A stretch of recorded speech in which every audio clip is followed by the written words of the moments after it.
und herzlich willkommen aus dem Tabletop Basement und zu einem neuen Video. Für kommende Plattenprojekte brauchen wir eine Unterkonstruktion und wie das geht, das zeigen wir euch in diesem Video.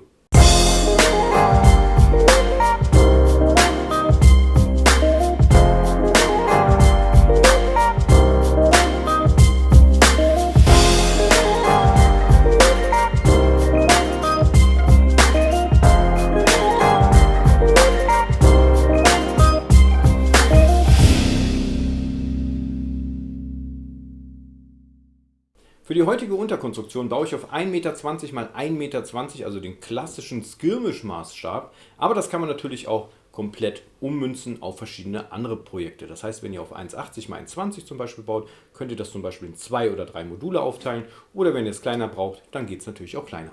Als Grundmaterial dient mir eine 5 mm MDF-Platte. Ihr könnt natürlich auch dickeres Holz verwenden, 7, 9 oder auch 12 mm. Aber denkt dabei, umso dicker, desto schwerer. Die gesamte Platte wird mit Leisten verstärkt. Ich habe mich für 2 cm Leisten entschieden. Wir brauchen natürlich noch weiteres Material. Wir brauchen Holzleim, um die Leisten zu verkleben, Schrauben, um natürlich die Leisten noch zu fixieren. Wir brauchen eventuell sogar einen Holzspachtel, um halt die Löcher zu glätten. Das ist aber optional. Wir brauchen eine Säge, einen Bohrer und einen Fräser. Aber ich würde sagen, wir gehen direkt auf den Tisch und legen los.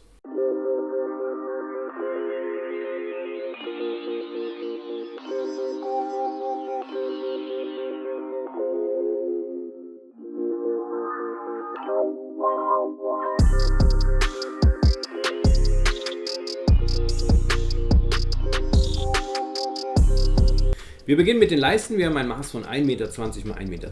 Ich habe mir jetzt schon die passenden Leisten besorgt. 2 cm. Und wir brauchen jetzt natürlich auf 1,20 Meter Länge. Ich schneide das Ganze jetzt auf Gärung. Das ist aber nur optional.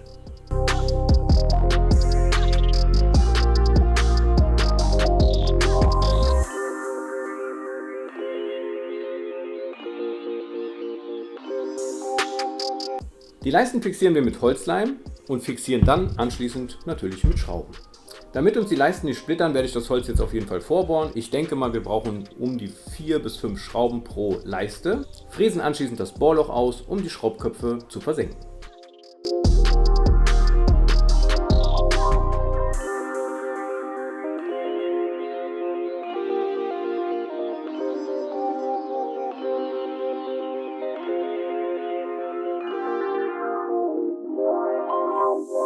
Wir haben jetzt alles soweit vorbereitet, jetzt müssen die Leisten natürlich auf die Platte. Ich schnappe mir ein bisschen Holzleim, schmiere die Leisten von der Unterseite ein und fixiere das Ganze dann mit den Schrauben.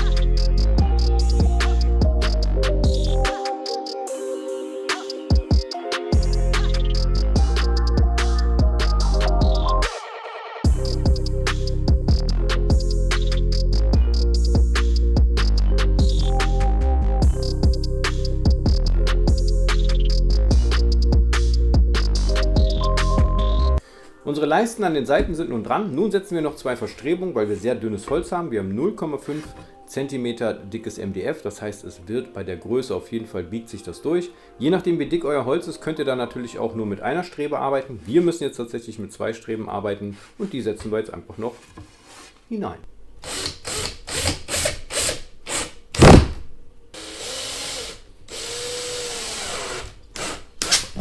Ja, wir haben jetzt 2 Möglichkeiten. Wir haben jetzt sämtliche Leisten und Verstrebungen dran. Natürlich haben wir relativ dünnes Holz. Wir haben jetzt 2 Möglichkeiten. Wir drehen die Platte um oder wir lassen sie jetzt so, wie sie hier ist. Das heißt, wenn wir sie so, wie sie hier ist, lassen, dann müssen wir sie natürlich füllen. Ich verwende jetzt 2 cm dickes Styropor, fülle das und dann bauen wir ja eh auf dieser Platte drauf auf. Das heißt, es wird genügend Stabilität geben.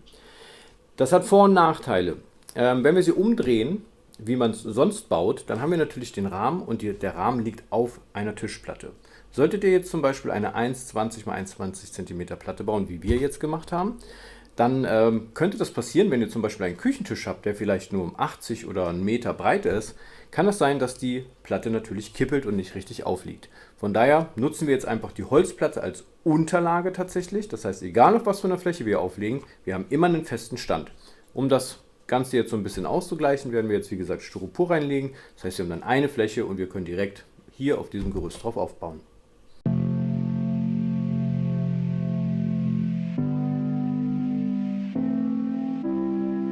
Ich befestige Styrodur oder Styropor immer mit Montagekleber oder Baukleber. Das trocknet zum einen super gut, es haftet direkt.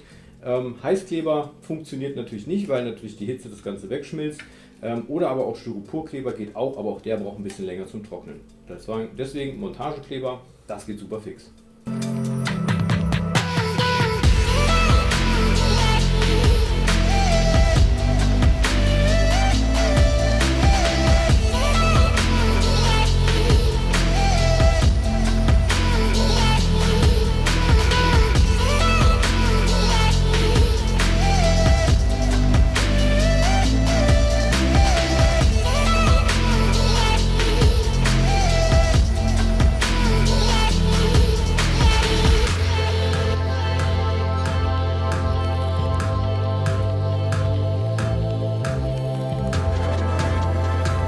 Ja, und fertig ist unser Grundgestell. Das sieht jetzt natürlich nicht schick aus, das soll es aber auch nicht, denn hier wird ja jetzt drauf aufgebaut. Das heißt, wir haben eine Platte, könnt ihr ruhig ein bisschen dicker nehmen. 0,5 ist nicht ganz so optimal, gerade bei 1,20 x 1,20, bei 90 x 90 könnte das noch gut funktionieren, aber bei 1,20 x 1,20 ist das schon ein bisschen dünn. Also auf jeden Fall ab 0,7er MDF verwenden. Ja, Leisten drauf gezogen, das Ganze jetzt mit Styropor gefüllt. Achtung allerdings, zum Styropor muss ich noch was sagen. Styropor ist nicht die beste Lösung. Styropor ist jetzt in dem Fall nur okay, weil es ist eine günstige Alternative zum Styrodur. Wir haben hier schon eine krasse Ersparnis, also mindestens die Hälfte. Und wir brauchen das ja nur zum Füllen dieser Platte. Das heißt, dieses Styropor, das werden wir nicht mehr verwenden. Also das heißt, wir werden hier nicht mehr darauf arbeiten, weil wir natürlich auch die Holzleisten haben, die Verstrebung. Das heißt, auf dieses Grundgerüst setzen wir jetzt quasi unsere Styrodurmodule auf und fangen jetzt an, das Gelände zu gestalten. Was man jetzt natürlich noch machen kann, man kann das Ganze mit einem Holzfeinspachtel, kann man noch die Schraubköpfe zumachen. In dem Fall brauche ich es nicht machen, weil wir natürlich hier auch direkt drauf arbeiten.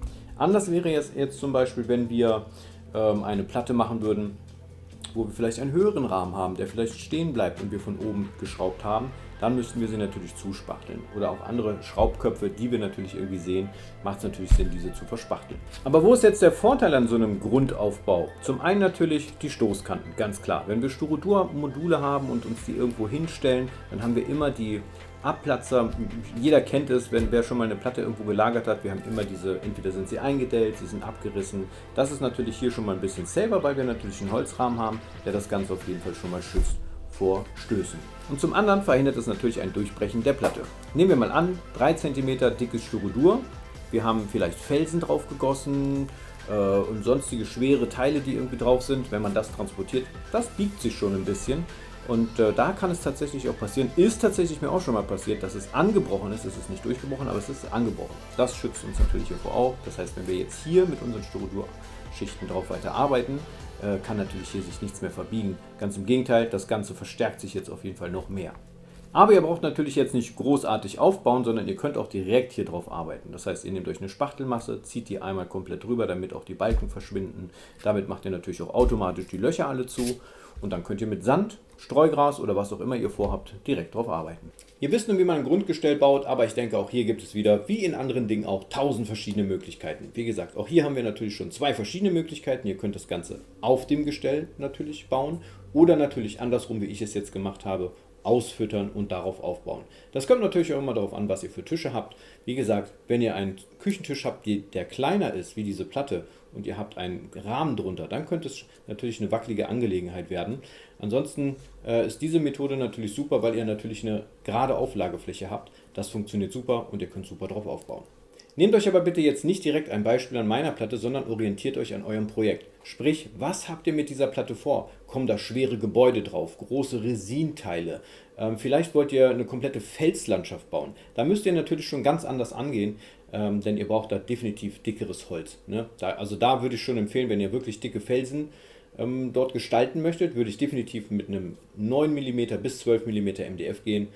Dementsprechend die Leisten können in der Stärke bleiben, das ist überhaupt kein Problem, aber es darf natürlich sich nicht durchbiegen. Wir haben jetzt hier ein sehr dünnes Holz genommen, weil ich aber auch gar nicht so dickes Material brauche, weil ich nicht so viel schwere Sachen darauf aufbringen möchte. Von daher nicht direkt an meinen Maßen orientieren. Ich schreibe euch gerne alles, was ich benutzt habe, in die Videobeschreibung, was ich am Material verwendet habe und schreibe aber auch zu die Variablen. Wir freuen uns jetzt auf kommende Plattenprojekte. Wir haben ein paar Platten auf jeden Fall noch in Vorbereitung.